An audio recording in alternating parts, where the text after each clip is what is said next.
Good evening. This country has become one giant supermarket for the world drug trade, and that was never more clear than today. Authorities moved against two separate, powerful heroin rings, and in a separate case. An East European diplomat was arrested here in a major drug money laundering operation. We begin with the international heroin ring, which involved 8 cities here, 3 in Italy. NBC's Stan Bernard. Just after dawn, in a heavy rain, the Italian police moved in on a house outside Palermo, Sicily. The Italian authorities, in cooperation with American authorities, began to make arrests in what one official called an enormous anti-drug operation. In all, 50 arrests were made in Sicily and in cities north of Rome. Luigi Rossi, the national director of the Italian criminal police, said at least 100 other arrest warrants were issued.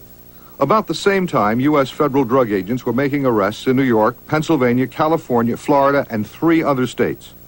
All of those arrested are charged with involvement in a mafia-controlled ring which smuggled heroin between Italy and the U.S. and then distributed through pizza restaurants and fast food outlets. These arrests were made in San Francisco. These men were picked up in Miami.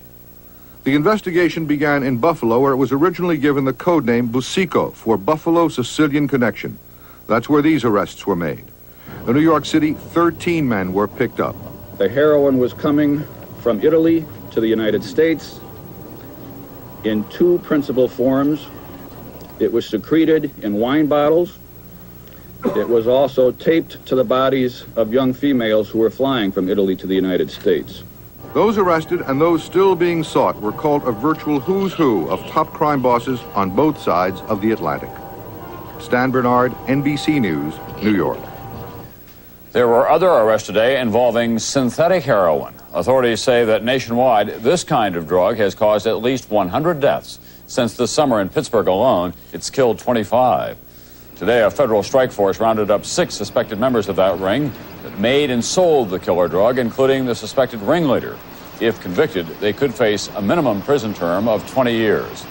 Officials say the drug is so potent that one man who injected it died within seconds. We have exclusive pictures of the Bay Area suspects, including this man. His name is Sergio Marange, the alleged kingpin of the local operation, along with Hector Zavala, who police believe is the number 2 man locally. And just 2 of the 200 people charged in both the U.S. and Italy today.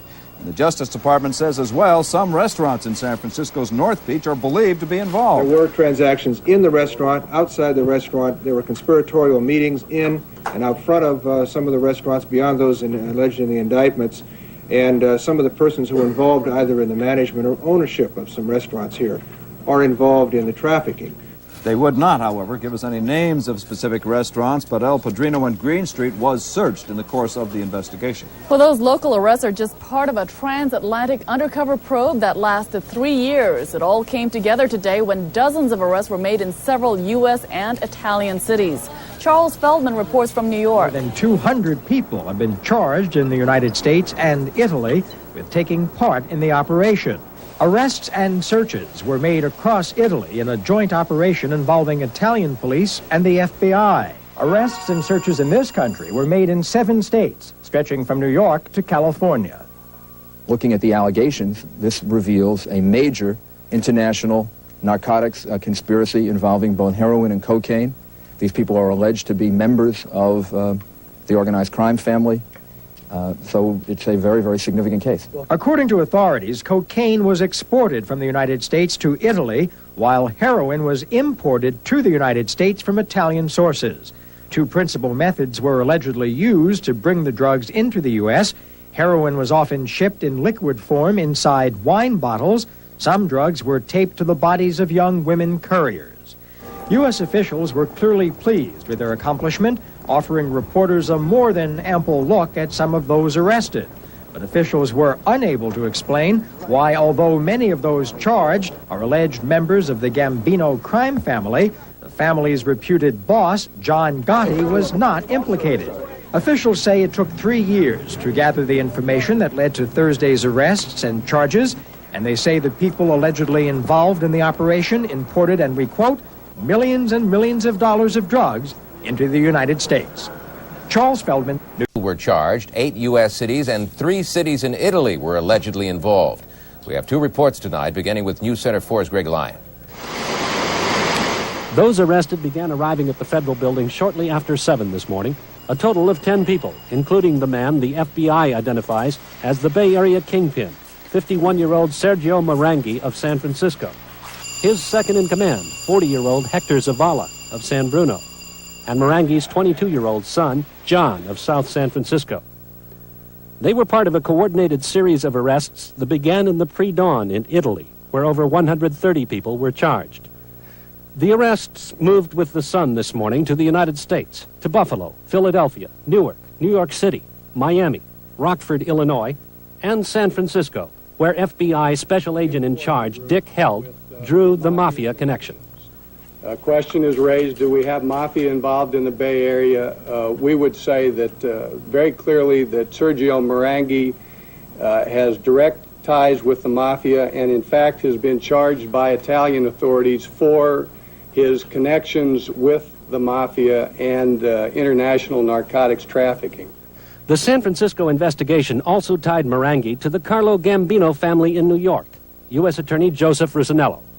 The mob doesn't deal with just anybody who goes and rings Carlos Gambino's doorbell. You have to have a certain amount of credibility. It's something that you earn. And Marangi has demonstrated that he's earned that kind of access. In New York, 13 people, many of them believed to be members of the Gambino family, were arrested. And many of them were arrested here, at the Café Giardino, where a party was underway this morning when agents broke in a scene described by James Fox of the FBI. An agent went to the microphone and said, in effect, many of you have had your last dance. We're the FBI. You're under arrest. For federal investigators, the case showed for the first time a connection between the mafia and cocaine traffic, with cocaine moving from the United States to Italy and being traded for the mafia's more traditional product, heroin. This afternoon in San Francisco, the 10 arrested so far were arraigned before a federal magistrate on a variety of charges, some of which carry the possibility of life in prison. They will be prisoners at least over the weekend until a bail hearing early next week. In San Francisco, I'm Greg Lyon, News Center 4. This is Emerald Ye. FBI agents searched this restaurant in San Francisco's North Beach area today. They were looking for evidence they say may help them prosecute the 10 persons arrested in the Bay Area for drug trafficking. FBI agents say North Beach is a primary place where the alleged Bay Area drug lords came to do business. There were transactions in the restaurant, outside the restaurant. There were conspiratorial meetings in and out front of some of the restaurants beyond those alleged in the indictments. And some of the persons who were involved either in the management or ownership of some restaurants here are involved in the trafficking. The alleged kingpins worked in two worlds. They bought cocaine in South America. Some of it came back for sale on San Francisco streets. The rest went to Italy, where the cocaine was traded for heroin. The heroin was then smuggled from Europe to New York and 7 other American cities, including San Francisco. The Bay Area is a major cocaine consuming area, and it's got to be supplied from someplace. What we, the FBI, would allege is Sergio Marangi being the leader of a major importing group with mafia connections. The suspected head of the San Francisco drug connection, Sergio Marangi, lived here in San Francisco's Lakeside District, a fashionable upper-middle-class neighborhood. His home was searched, but agents would not say what, if anything, was found. Mrs. Jessie Haddock lives next door to the Marangis. It's always friendly, very nice. But are you surprised by what you've heard about this today? Yes, very shocking. Some properties were seized by the FBI, including these 2 units on the 500 block of Lombard Street that's also in North Beach. FBI agents believe today's arrest will help to dismantle a sophisticated cocaine and heroin network that was making the Bay Area an important stop in the international drug world. Emerald Ye, News Center 4. Federal authorities today moved against a diplomat suspected of doing a huge laundry business. Today's indictment comes after a year-long undercover investigation that late this summer led to the secret life of this man, Barudin Bejetic, the Consul General in Chicago for the government of Yugoslavia.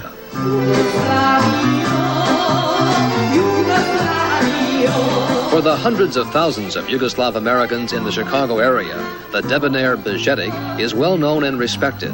But federal agents say Bežetic has been busy with a lot more than granting visas and attending Yugoslav ceremonial functions. Federal agents who have been following Bežetic say the Consul General has been using his diplomatic cover in a smuggling operation between the United States and Yugoslavia. U.S. Customs agents, shown here in an undercover photograph, posed as mafia figures and got Bežetic to smuggle what he was told were the profits of American drug operations. Authorities say the regular flights of Yugoslav Airlines out of Chicago were a key to the drug money scheme, and that the Consul General arranged for the drug money to be sent under diplomatic seal, avoiding customs inspections. According to authorities, on at least 4 occasions, money the Consul General was told was mafia drug money was sent from Chicago to Yugoslavia. In Yugoslavia, the money was taken off the flights and deposited in banks and then wired to Yugoslavian banks in New York, where it could be withdrawn without being traced. This afternoon in Chicago, federal agents sprung their trap, luring the Consul General in a limousine to a small airport to pick up what he was told would be $2 million more in drug money. You're under arrest, sir. I'm Consul General. You are under arrest. The Consul General tried to resist being put in handcuffs. The glass, sir? No. Please, sir. No. In Philadelphia, 2 associates of the Consul General were arrested in the same trap. Hubert Cole, who authorities described as a money laundering expert and leader of an arch-conservative tax protest group in Texas, and a Yugoslav American from Dallas, who authorities say was not only part of the drug money scheme, but may be a long-hidden East Bloc spy. At the same time, in Dallas, agents carried out a number of search warrants, including one at this janitorial service, which authorities say is owned by one of the Consul General's associates and cleans the offices of defense contractors. Authorities say there is evidence that some of the janitors have been stealing Defense Department documents and sending them back to Belgrade. Commissioner of Customs William Von Raab. This kind of sleazy activity by people or institutions in positions of trust will not be swept under the rug. Federal agents say it is still too early to tell whether the Consul General and the others acted on their own or on instructions from the Yugoslav government. But already, this case has caused a stepped-up surveillance of other Yugoslav diplomats now posted in this country. Brian Ross, NBC News, Chicago. Enough heroin to satisfy the cravings of every addict in the city for more than 2 months. Tonight, Manhattan's district attorney says the heroin that was destined for 12 million street sales is under wraps. And John Miller is here with exclusive pictures of Operation Big Shot, a record bust for city police that they claim has broken the mob's French Connection. John? Well, Chuck, Operation Big Shot. Last week, Manhattan narcotics detectives arrested members of 4 of the city's 5 crime families and their French Connection. Last night, they found the heroin, and it was quite a find. Last night, a team of detectives from the Manhattan South Narcotics Major Case Unit moved in on the building at 301 West 57th Street. In a 32nd floor studio apartment, a stash pad, they found what they were looking for: suitcases and suitcases full of heroin. It was a week to the day after police rounded up dozens of mobsters and associates of organized crime for distributing the heroin to street dealers. So say we're taking what would have been 12 million glassine envelopes off the streets. The apartment was a storage and processing center for the shadowy figure known in the case as the Frenchman. Gilbert Barbet was the best find in 2.5 years of investigating. Detectives staked out hotels that had been called by the mobsters, and at one stakeout they got lucky and caught the mobsters and Barbet meeting. Soon police learned the heroin was being supplied by the Frenchman to the mafia, and it was coming from halfway around the world. It was shipped from Thailand to Singapore in the bottom containers to Port Newark, and then taken by truck to Maspeth, Queens. Police say Barbet had thought of almost everything. Money and drugs were hidden in false bottoms of the containers. The containers were packed with chairs and shipped to a Queens warehouse. When Barbet was caught weeks ago, police say they found almost $2 million, but no heroin. Last night, they say they found what they were looking for. You see the Red Lawyers case carried by the detective? Sources say it was full of federal drug agents' reports on their investigations. Barbet had studied how others had been caught, hoping not to make the same mistakes. To put this all in perspective, FBI estimates say 400 pounds of heroin would be enough to supply every heroin addict in New York for 9 weeks. That's 17% of the estimated 2,300 pounds that is sold here each year. The case in many ways mirrors the French Connection case of 30 years ago, but Operation Big Shot was about 50 times larger in scope. For Police Commissioner Ray Kelly and Narcotics Chief Frank Beeler, it was a milestone. A case on this level is usually federal. This one was all NYPD. Among the neighbors of the Frenchman's stash pad, soap opera stars, record executives, even Al Pacino.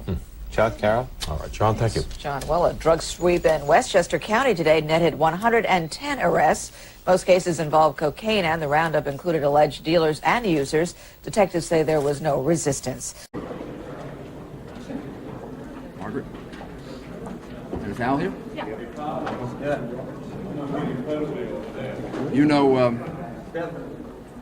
You know Jim Fox, who's in charge of the FBI in New York, and Bob Stutman, and Margaret Groban and Al Pavlis are the assistant United States attorneys who have worked on this case. And I think before we start, I should explain that this was a very, very well coordinated investigation and case by the FBI and the Drug Enforcement Administration, and the Immigration and Naturalization Service helped to a very large extent, and the Customs Service. There was just a tremendous amount of help and assistance in putting this case together. It all resulted in numerous arrests that were made in New York City and in other parts of the United States and in Italy. Some people speculated some time ago with the convictions in the Pizza Connection case that maybe that was the end of Sicilian mafia drug dealing. Luckily, the FBI and the Drug Enforcement Administration and the Department of Justice understood that it's a much longer and more difficult battle than all of that, and that in fact what the Pizza Connection case represented instead was the beginning of a new method and a new way to really dismantle these operations, and that is cooperation not only between and among all of these domestic agencies that you see, but also with the Italian government.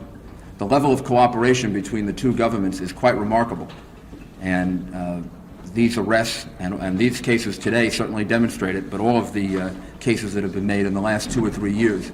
And they offer real hope that although there's no doubt that this Sicilian mafia drug operation still exists and still goes on, that it's certainly we're in a situation where law enforcement and the governments of Italy and the United States are making real inroads in crushing this operation. A massive heroin importation and distribution cartel has virtually been crushed by the combined efforts of the United States government and the Italian government. Well over 100 members and associates of the Sicilian and Italian mafia have been arrested in Italy and the United States. 39 of those defendants are charged in a complaint that's been filed in the Southern District of New York. They're charged with importing and distributing heroin, cocaine, and marijuana. According to the complaint, these defendants were responsible for operating a drug cartel. The operation was international in scope.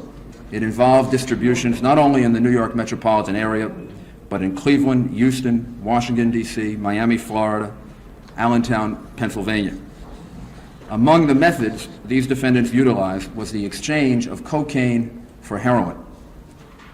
One of the defendants had a source, or as it's described and alleged in the affidavit, claimed to have the ability to obtain unlimited amounts of cocaine from sources in the Dominican Republic. To take advantage of the higher retail price of cocaine in Europe, considerably higher than here in the United States, according to the allegations, these defendants shipped cocaine, which was strapped to the bodies of couriers, to Italy, where it was exchanged basically on a one-for-one basis for heroin.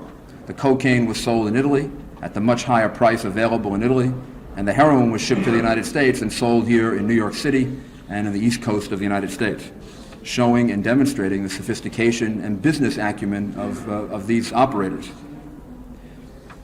The defendants in the United States reside, many of them in the New York metropolitan area, and many of them operate businesses and allegedly use these businesses as fronts for their operation.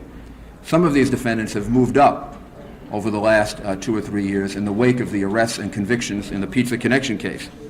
Claudio Calderone, one of the defendants, acquired ownership of the boutique that he owns in New Windsor, New York, from Salvatore Mazurka and Joseph Lamberti, both defendants convicted in the Pizza Connection case and now serving long terms of imprisonment.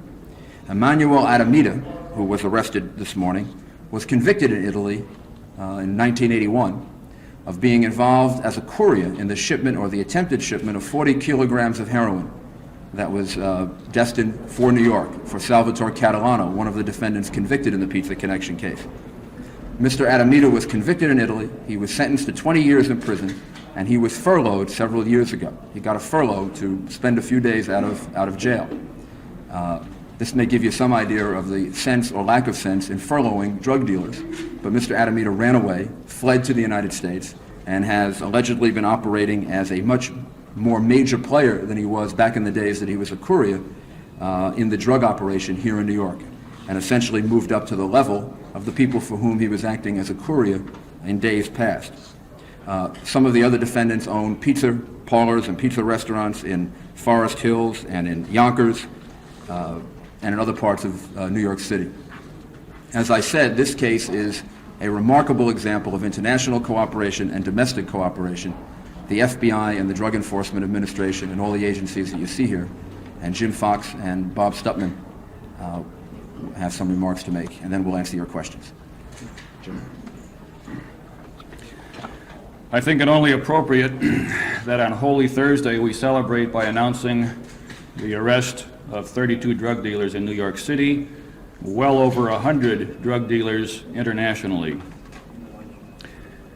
This arrest was unique in several ways, and I'll speak to the arrest itself for just a minute or two. 230 agents and detectives fanned out this morning, starting at about 3 a.m. The arrests were initiated at 4 a.m., and within an hour we had most of the subjects in custody. 35 of the 230 agents were part of our asset recovery team. Their job is to go along on arrests and determine which assets can be properly seized by the government and then forfeited and the funds given to the United States Treasury. On today's arrest, we seized numerous guns, handguns, rifles, shotguns, a live hand grenade. We seized numerous fur coats, a large amount of jewelry, a large amount of cash, some narcotics. We frankly did not expect to recover much narcotics, and of course several luxury cars. This asset recovery team, I think, is the wave of the future for law enforcement, and as these major drug arrests go down in the future, the team will be there with them to make sure that the U.S. government gets what it can. Many bank accounts are being looked at right now. We have no idea really how much is in these bank accounts. We suspect they will be kept fairly small, that is, not in the area of $100,000 because that would draw attention to the depositor, but we do have many, many bank accounts that we're looking at. The subjects included owners and employees of pizza parlors, clothing boutiques, automobile dealers, and even a Catholic priest. The main targets of the New York arrests were members of the Sicilian organized crime group. A large number of those arrested by the Italian authorities are members of the 'Ndrangheta organized crime group. And this is one of the first penetrations we have been able to make, or that they have been able to make, into this group. Basically, we had one individual. The affidavit that you've been given details the activities of 16 individuals. One of those is more or less the center hub. He was a broker for the others. He would put buyers and sellers together. In their guarded conversations, in their cars, on the telephone, of course, they had so-called open codes. Heroin was often described as suits or pants because so many of them were in the clothing business. They thought that would not seem unusual. On one occasion, one of the subjects was called by another and said, "There's a big suit sale in Philadelphia. If you need some good suits, we can get them now cheap." And of course, they were talking about heroin. On other occasions, they described white heroin as white wine, brown heroin as red wine. Another unique thing about this arrest, many of these individuals have prior convictions. Convictions for bribery, assault, smuggling. Several are illegal aliens in the United States. Several are fugitives from the Italian authorities. Under new law, a person who has a prior felony conviction in a drugs count, if they are now convicted in this case, there's a mandatory sentencing rule of from 20 years to life. So this will be one of the first cases that we proceed on under these new rules. Finally, please listen carefully, because if I can say this, I'm sure I won't be able to say it twice. You all remember the movie The Andromeda Strain, which described a vicious virus which killed people on contact. Cocaine and heroin, of course, is just as deadly, perhaps not as fast.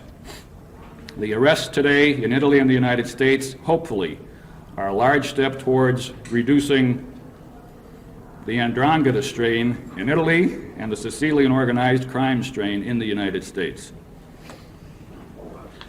God, Jim, I couldn't have said that the first time, the second time. I'd like to make 3 quick points if I could. Last week, the Daily News had an editorial that I thought was particularly fitting for the police officers, agents up here, talking about the degree of cooperation amongst law enforcement in New York, prosecutors, federal, state, and local. What you see here today should not be taken for granted.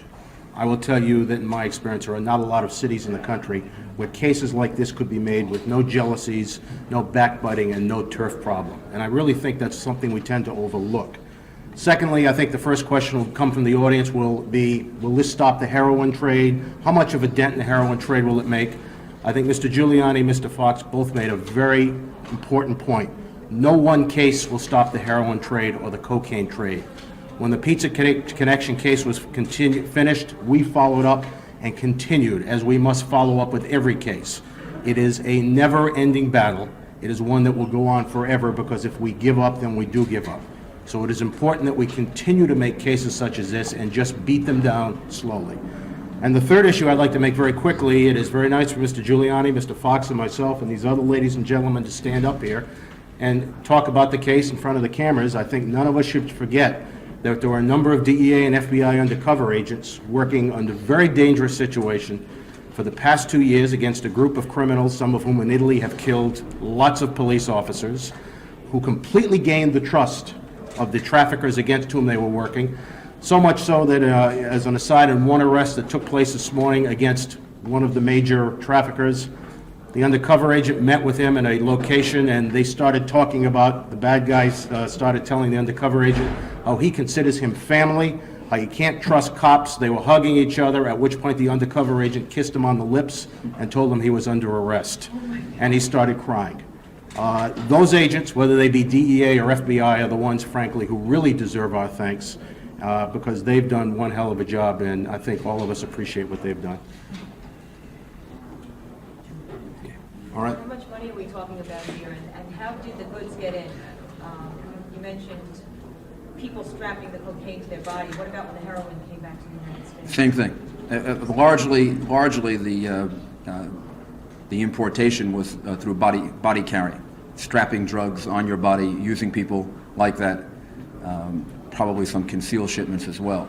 But certainly the exchange, as it's alleged in the affidavit, involved body carrying cocaine over to Italy, exchanging it in Italy for heroin, and largely then having the same courier come back with the heroin for distribution in New York. And from a business point of view, of course, it made a lot of sense, because you got a much better price for cocaine in Italy than you do presently in New York. Who's the priest? Was there a priest involved, or someone Yes, worked for there a priest? is. There's one of the defendants named in the affidavit is a Catholic priest who has a residence here on 3rd Avenue in Manhattan and an office on 5th Avenue, and is connected to an order of priests known as the Consolata order, which is an Italian order of priests, and he also is connected with a home for young women in New Jersey. He is alleged to have assisted and facilitated the drug operation. There are alleged tape-recorded conversations of his that are listed and outlined in the affidavit, and he is also alleged to have taken part in the money laundering phase of the conspiracy. But he's been in trouble before. The affidavit lists other, I think, a conviction and an arrest, or at least a conviction for other kinds of crimes, not for drug violations. Right.